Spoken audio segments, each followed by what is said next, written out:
Welcome everybody. We got a lot of content on the channel today already. We have our official breakdown, as well as our breakdown on specifically one major character's return for Star Wars Episode 9, The Rise of Skywalker. That character, Darth Sidious himself, Palpatine. Today I'm with my good friend Anthony. Hello everybody. You want to say hi? Yep.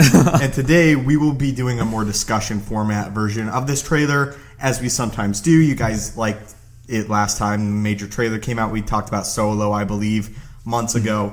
So we're doing it again, a more casual discussion format. Before we jump into it, we do have a podcast. It would mean the absolute world to me, as well as my friend, if you would go subscribe to that podcast. It is linked directly in the description down below. It is not a Star Wars podcast. We do talk about Star Wars on the podcast, but we talk about Marvel, movie reviews, and even real life stuff. So with that out of the way, genuinely believe it's a good podcast, good content. My buddy's very funny. Sometimes I am also, I guess. So go check that out, please. That would mean the world to me. With that said, let's get into The Rise of Skywalker. Yes. Anthony, what do you think about it? First off, let me just say, quality introduction there, my friend. Thank you. This, without exaggeration, is one of the most important trailers in history, if you think about it. Because this trailer really makes or breaks the Star Wars franchise as we know it right now, because so much faith with the fans has been lost because of Star Wars Episode 8. And even just in general, a lot of people have lost faith. They've checked out. Because it's not the content they've necessarily been wanting, which, I mean, I know you and I generally are pretty big fans of these movies. We have our problems. We do find them to be enjoyable. That being said, I really feel like they did a good job with this trailer as far as raising questions and giving us stuff that we want to see. I mean, they opened the trailer with a really cool shot of Rey doing a backflip and about to cut a TIE fighter in half with a lightsaber. That's something I've never thought I would see in Star Wars, but we're going to, and it's going to be just a lot of fun. And the big draw is that whole Sidious laugh at the end that they played off really well. And I do have breaking news for you guys right now as we are recording the podcast, discussion. Podcast is the other thing. J.J. Abrams confirmed for a fact Darth Sidious will be in Star Wars Episode 9. This is not a red herring. Yeah. He did in fact confirm that Ian McDiarmid was on set for Star Wars Episode 9, and it was one of his biggest prayers during the production of the movie that would not leak. So if anybody has any questions, is Palpatine going to be in Star Wars Episode 9? According to the director himself, Darth Sidious will appear in the movie. That would be the biggest mistake they have ever made if they made you think that Darth Sidious was in the movie and then him not be in the movie. If it was simply just like one scene where you hear him as like a Force ghost, I feel like that would just build even more bad faith. They would lose complete faith with all of the fans. This movie is so important that it is good and that fans enjoy it. Because if not, it could spell very bad things for Star Wars as we know it. I mean, there's probably some safety with the Disney streaming service, with The Mandalorian and whatever shows they're going to put out there, because I know they're really working on making a lot of content for that. But like they really can't afford any big missteps anymore. So, and I think that they're very aware of that, and I think that's why they got J.J. Abrams back, because this movie was something that needed to be a home run. J.J. Abrams, and I know that you agree with me here, did a great job with The Force Awakens. We recently rewatched that movie to see if we still thought that it was the quality that we thought it was when we first saw it, and it is a good movie. It clearly has all the little problems that people have pointed out, and it's very similar to A New Hope. But J.J. Abrams had a great vision for Star Wars when he was brought on for it, and I think that he is returning almost as like in a triumphant moment where he could bring it back. It's like, oh, I brought this back, somebody took it away, and now I gotta do it again, but I'm going to do it hard. Yeah, I feel like they sat down in a room genuinely and they had the question that was like, what can we do that will really get people excited for this movie now that we lost hope or lost faith with, I would say, maybe a quarter of the fan base. Yeah. And by fan base, I mean people that if you ran into on the street would say they're Star Wars fans. Yeah. Are they subscribers of the Stupendous Wave? Probably not. Because that is like the person that goes out of their way to watch like a video that I make every day or another Star Wars YouTuber makes every day and knows about the poop lightsaber crystals and stuff like that. We're our own audience that will never abandon Star Wars. Yeah. But I feel like if you asked someone on the street and they said they were a fan, I feel like you lost a quarter of those people. Yeah. Do you think that's an accurate number? Yeah, because the reality is a huge Star Wars fan, the ones that are very vocal about their dislike for either, say, like the prequels or Episode 8, anything like that, you could give them a movie that they do not enjoy, but that will never stop them from seeing a Star Wars movie. You know what I mean? Because a little bit of all of those fans obviously wants to have a good Star Wars movie, and they're going to make sure that they get one. And if they don't, they'll be disappointed, but they're still going to see it. But I want to talk about the title of this movie and what it means to you, what you think it's going to be. Because I've been hearing tons of theories already. Because the second there's any bit of Star Wars news, that's where everybody goes, oh, this is what the movie is. And, I mean, there's so many voices out there. What do you think that the Rise of Skywalker is? I speculate in my breakdown, which should be out by now, that Skywalker could actually be the name of a new Force-based order at the end. Yeah, that's what I've heard too. It's like the Jedi and the Sith are gone, and now like it's known as the Skywalkers. It's less of a name and more of a title. Exactly. Yeah. Like Skywalkers is this new order of Force-based wielders that is like a new beginning for the Jedi, and it's the culmination of the Jedi, but it's the corrections. Yeah. It's the correct version of of what a Jedi should be. Yeah. So that's my big theory. I also speculate it's kind of like the trilogy of trilogies, if you want to say. Yeah. The Skywalker saga. It's the fall of the Skywalkers, the rise of the Skywalker, or like the redemption of the Skywalkers, and now this would be the rise of the Skywalkers. Yeah. So it's like an arc of this family. So that's what I would guess is it's like an order-based thing. Yeah. I do not think that, like I mentioned in my breakdown also, they've introduced into Star Wars canon like the ethereal plane or the Star Wars afterlife does exist. And they suggest that it is possible for an individual to return from that.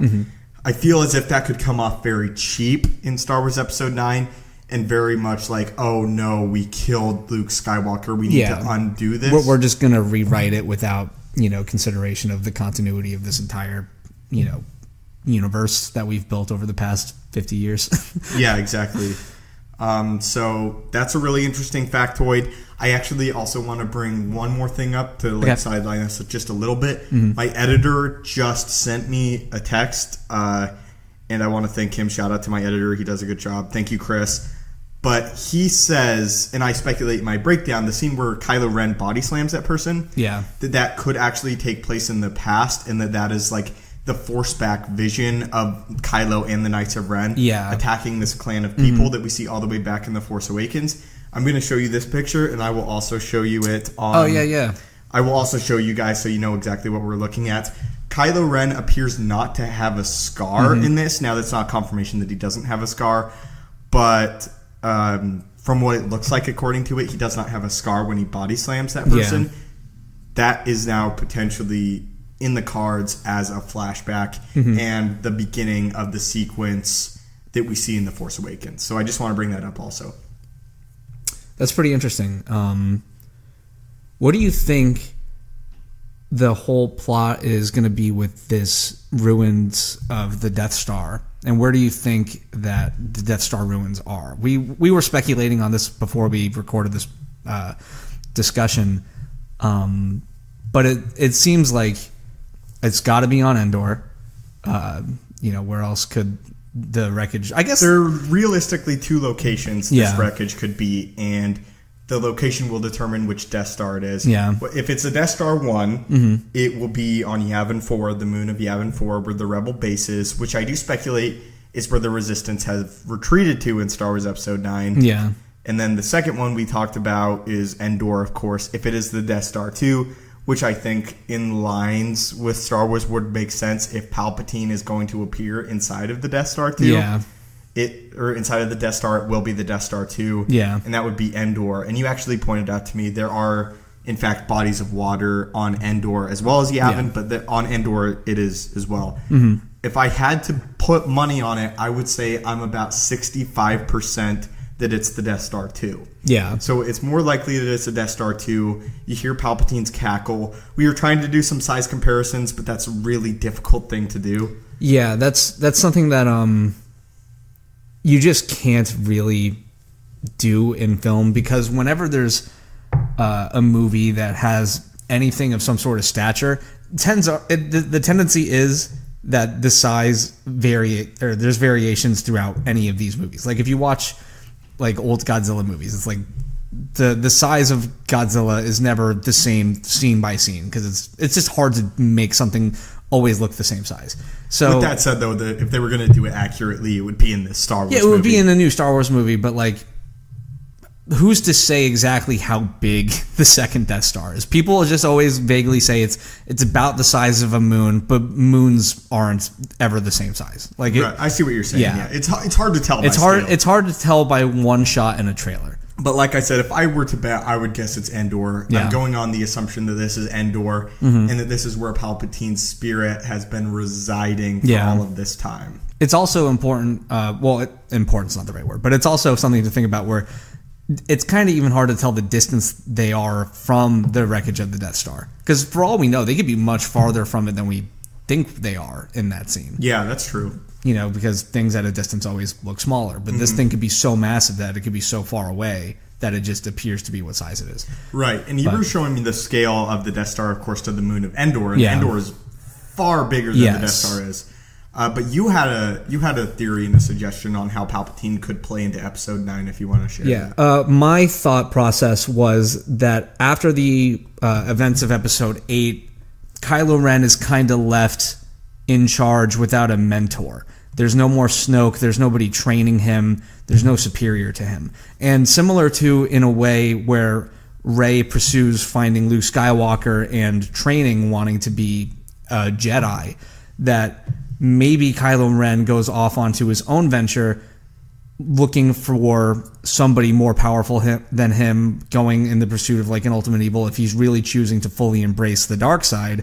And maybe somehow through communicating with Darth Vader the way we've seen him do earlier in like The Force Awakens, where, you know, he goes and talks to Darth Vader's mask trying to feed on that evil, that maybe he learns of the Emperor, or maybe he's actually known of the Emperor from way back, because it's something that he would probably know about. An interesting thing is, according to leaks, Darth Vader's helmet will appear in Episode 9. Yeah, which, I mean, would be really cool. And I'm also, just a side note, excited to see Kylo Ren with a rebuilt helmet, because that design is just amazing, much like most of the designs in these new Star Wars movies. But that would also be a cool reason for Rey and everybody else to go to that Death Star, because they know what's happening there. You know, maybe they're in the search of Kylo Ren because, you know, they have to fight somebody in the movie. Right. And it would be really interesting if we finally get to see Kylo Ren with those yellow eyes and finally get proper training. Because with Snoke, he was never really like totally into it. It was more trial by combat or trial by fire. Trial by combat, Game of Thrones. It's like trial by fire. So it's like he goes there and he's genuinely learning of the secrets of the dark side of the Force and the Sith, because Palpatine is like the embodiment of the Sith. He's always been described as like, if you had the ultimate Sith Lord in your mind, it would be Darth Sidious Palpatine. So perhaps Palpatine, like I explained in another video of mine that I just released, he perceives Kylo Ren as the next incarnation of like a Darth Vader.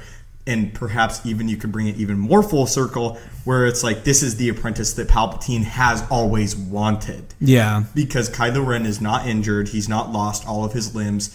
So perhaps we could see an even more powerful Kylo Ren with an appropriate training. He's a descendant of Darth Vader. And based on the way that the Sith lineage has always worked, the one that comes after is always more powerful. So it's supposed to be. It's supposed to be, but like I'm sure that there could be that scene where maybe it would even be cool. Say like Kylo Ren was not in pursuit of Sidious; he was in pursuit of becoming more like Darth Vader. And imagine him encountering Darth Sidious, and then Sidious explaining how weak Darth Vader was, or something like that, and how much more powerful Kylo Ren could be, and unveil to him truths that he never knew. Imagine like a scene where you see Kylo Ren using Force lightning through the training of the spirit of Darth Sidious. There are a lot of really interesting directions they could go with this movie. Yeah, absolutely. Yeah. Also, they could retcon the whole thing, and maybe Rey herself is being called to the Death Star too. Yeah. And the big revelation, which has been my favorite fan theory of as this well whole as trilogy, mine. Yeah. That perhaps Rey is Palpatine and is being called here to experiment with her grandfather, potentially. That would be very interesting, because I think that we all would like Rey to be a more interesting character as far as her lineage. I know that there is something that is interesting about her not having anything important as far as the bloodline. Force doesn't work in the bloodline way. It's like selective on who it chooses. Personally, I know like a lot of people do like that. I don't like that. Yeah. I like the whole, like, this is the bloodline, this is why it's powerful, and it stays with the bloodline. It's just really interesting. All that stuff, and it gives history, and it's like, you could have that random powerful Force user, but don't introduce this grand backstory and have no payoff. Yeah. Also, I think that wouldn't it be like a cool idea that, you know how like the Force reveals truths to you? And we were just talking about this when kind of like analyzing the scene at the end of Empire, when it's not the fact that Darth Vader tells Luke that he's his father that makes Luke believe that Darth Vader is his father. There's like this overwhelming feeling in the Force that shows that information to be true to him. Yeah, the Force testifies the truth of Darth Vader's statements. So wouldn't it be interesting if, say, that Rey was the lineage of Palpatine, that maybe the Force knew that it was like such a dark truth that it just kind of like withheld that information almost? That's interesting, yeah. Like that in an effort to stop that incredible power in the dark side, that like the Force tried to balance itself by hiding information. Like, you know, there's a lot of cool things. And then it creates that amazing dynamic that we've discussed to death between Rey and Kylo Ren, where it's like the light stems from the dark and the dark from the light. Yeah. And it's perfect. It makes sense. Like, they left her on Jakku because they were terrified of her potential. The granddaughter of the most powerful Force user, besides maybe Snoke, that we've seen in the Star Wars universe. With endless potential to be evil and dark. Conquer the universe. Yeah, exactly. It's just like there's so much if that happens. And again, we're just speculating again. But like what if Rey is the one being called to the Death Star too? That's a really cool way to do that movie. And the reality is we just know so little about it. And this is the first teaser trailer for a movie that doesn't come out for another 8 months. An interesting thing, though, is we know more about Episode 9 at this point than we did The Last Jedi. Yeah. Well, I think that's probably all due to the fact that Episode 8 was as controversial as it was. That anything that they could say to you that'll make you a little more excited about it will be said just to get fans back on board. Right. I mean, it's going to be interesting to see how this movie does react with the fans. And obviously, when we see more trailers, what they're willing to reveal to get you into the theater. Absolutely. Yeah. I think that they will end up showing more because they do want to get people in those seats. And I'm really satisfied with the teaser trailer. Yeah. I didn't really get a ton out of the panel, I'll be honest with you. Oh, yeah. No, that panel was just boring. I mean, they made jokes about Kylo Ren with no shirt on for half of it, you know? Yeah, I mean, I'll just speak candidly. The panel did not really... A new shiny droid that's like small got me in 2015 or 2014. Yeah, it doesn't do it anymore. It won't do it now. It's not even nearly as cute as BB-8. Yeah. It's just like this terrible looking droid. Dio. But that's not why we watched. We watched because we wanted to see the teaser trailer. Ian McDiarmid coming out at the end was great. Yeah. Stephen Colbert did a great job, I think. He was the highlight of the panel for me. I thought it was really funny. Yeah. I loved when I was shocked when he did the panel. I watched it and I was like, they got Stephen Colbert for this? It's like isn't perfect. he busy? I love when he said, "I'm sorry, guys, but I work for them. I don't work for you." And I enjoyed his story about, like, I've been a Star Wars fan 3 weeks before everybody else was a Star Wars fan. Yeah, that was great. But ultimately, though, those panels you're not really going to get a whole lot of information from. And I'm sure there's probably a million rules about what you're allowed to say on one of those panels. I'm sure nobody's allowed to reveal any complications they had shooting that were, like, you know, because of the artistic vision of anybody. All of those things have changed in a way where they will not reveal any problems or anything that'll offend anybody or turn somebody away from the franchise, unlike what they used to be. If you ever watched, like, the documentaries of how they made the prequels. They wear their problems that they had making those movies on their sleeves because it creates, sort of drama for that documentary in itself. But they don't do that anymore because they don't want you to know that there's problems. They just want you to believe that everybody had a great time. And I don't think that there were a lot of problems with episode 9. I don't think there were either. I think JJ said they finished a week ahead of schedule. Yeah. Or a day ahead of schedule, which is that's huge for a movie. Yeah. JJ Abrams is the man. He's a good director. He's a competent director. Yeah. I felt like I was seeing something interesting and great the second that the TIE fighter was running at Rey. Yeah. Flying at Rey. I even liked the shot of when you see the TIE fighter flying, because they do a thing where it's like a tracking shot where the camera is moving along with the TIE fighter, so it already implies some sort of speed to it, and then the TIE fighter just blows past the camera, just a really cool way to even make it look faster. It's artfully done, which is if you watch The Force Awakens, you can stop the movie and at almost any time there's a massive set piece going on and have a phenomenal, beautiful looking wallpaper. Yeah, it's like every shot of that movie is a painting. Yeah, which is something that I kind of missed a little bit in The Last Jedi. Yeah, not that there aren't beautiful scenes in The Last Jedi. There are. Yeah. Visually, that movie's great as well. But I still think that The Force Awakens on another level. And I'm really excited to see what they have here. I'll be honest, I'm not as excited as I would be if they came out and just announced an Old Republic movie, because a more mature Old Republic movie, I'm really excited about that. But I am excited to see the conclusion of the Skywalker saga. So, what do you think comes after this now? Because we did hear that Star Wars had a that there would be a hiatus. Yeah. What do you think that hiatus will look like? I think it'll look like they may release one Disney Plus show in the year. In between episode 9, because I believe The Mandalorian's November, correct? I think so. And then episode 9 is December. Yeah. I think that we could see another Disney Plus show, potentially the Obi-Wan Kenobi series that we've been hearing about. I think when they say hiatus, they mean specifically movies. Yeah. Because it feels as if there has already been a hiatus, even since The Last Jedi, because the anticipation for Solo was nil. Yeah, there was... it performed very poorly. And do you think that the whole anthology movie will return? Not anytime soon. Not anytime soon? Within the next decade? Yes. Yeah. I do think it could in the next decade, depending on how successful the Disney Plus series is. If the Disney Plus series is massively successful, you will see the anthology film take a transformation into the Disney Plus series. Yeah. And that depends on the success of, I think, the Diego Luna... Rogue One, Mandalorian, and the Kenobi movie or Kenobi series, if they do in fact give it to us, which I think they will. Yeah, I think that would be smart for them to do.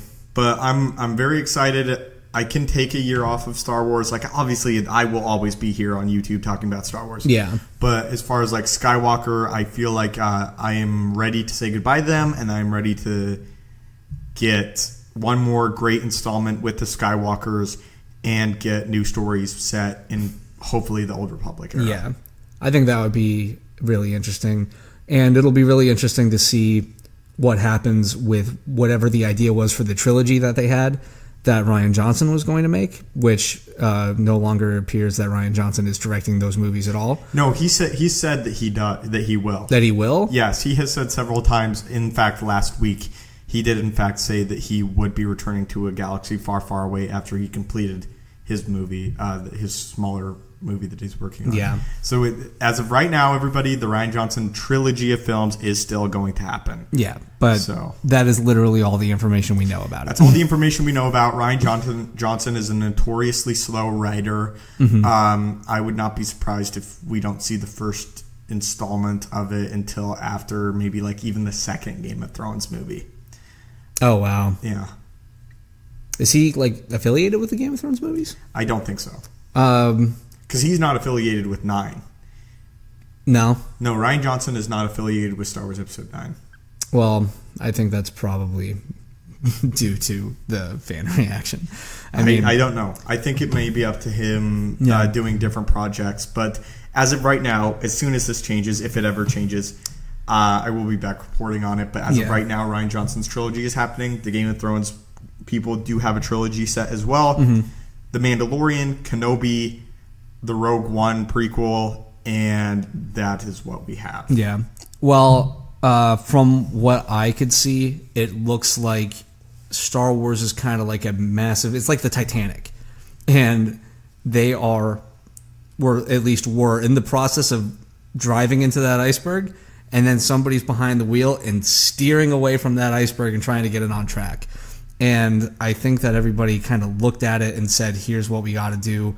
We need to, part ways with Colin Trevorrow, get J.J. Abrams on here, try to finish this trilogy in a strong way, because if you end strong, you did a good job in the eyes of all fans for any medium of art you could think of. Yeah, look at the Avengers. Exactly. Like, Age of Ultron was not a great movie by any stretch, but Infinity War nailed it, and hopefully so does Endgame. But nobody talks about Avengers 2 as a bad movie because everybody still has good faith because they did such a great job recently. So I think that what it looks like we're seeing is Star Wars is going to be okay.